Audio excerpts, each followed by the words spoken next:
और कलाकार परिवारों का आभार व्यक्त करने की मुझे आवश्यकता ही नहीं है, क्योंकि मेरा अपना परिवार है। मेरे सुख दुख की घड़ी में साथ रहते हैं। आभार तो उनका किया जाता है जो पराये होते हैं। यहाँ तो सारे मेरे अपने हैं। मुझे ऐसा नहीं लगता कि यहाँ कोई मेरी आभार की प्रतीक्षा कर रहा हो। मैं आप सभी को, फिर भी आपको सभी को चरण वंदन करता हूँ। आना जाना जीवन की रीति है और माता पिता से किसी का मन भरता भी नहीं है, पर जो शाश्वत सत्य है उसको मानना पड़ता है और हम सब स्वीकार करके उसको बैठे हैं।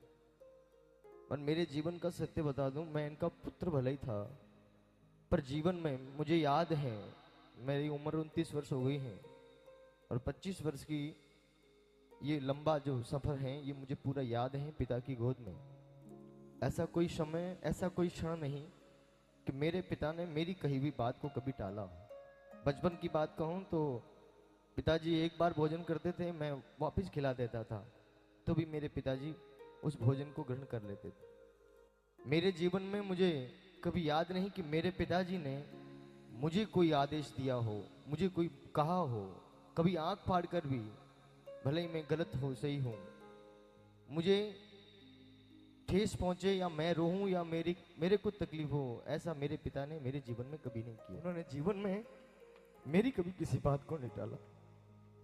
अंत समय में भले ही उनके पेट में भोजन नहीं जा रहा था, पर फिर भी जब निवाला दिया तो उन्होंने जरूर लिया।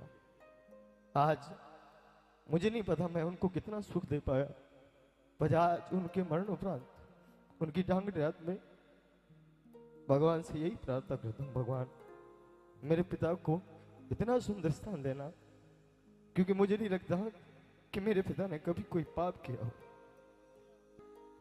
मैं हमेशा सोचता था कि मेरे पिताजी बहुत बीमार रहते हैं और मैं कार्यक्रमों में बाहर रहता हूँ, मेरी खुद की मजबूरी है, माता पिता को समय नहीं दे पाता। कभी ऐसा समय हो जाए कि मैं अपने पिता को खो दूं, और क्या पता मैं बहुत दूर हूं और मेरे हाथ में मिट्टी भी नसीब ना हो, पर पिताजी ने मुझे ऐसा सौभाग्य दिया। मैं आया और उन्होंने मुझे 6 बजे से लेकर 11 बजे तक का जो समय दिया, वो मेरे जीवन में उन 29 सालों से बहुत बड़ा महत्व रखता है। मेरे हाथों में मेरे पिता ने अंतिम सांस ली, मैं उनको भावपूर्ण श्रद्धांजलि अर्पित करता हूं। प्रणाम।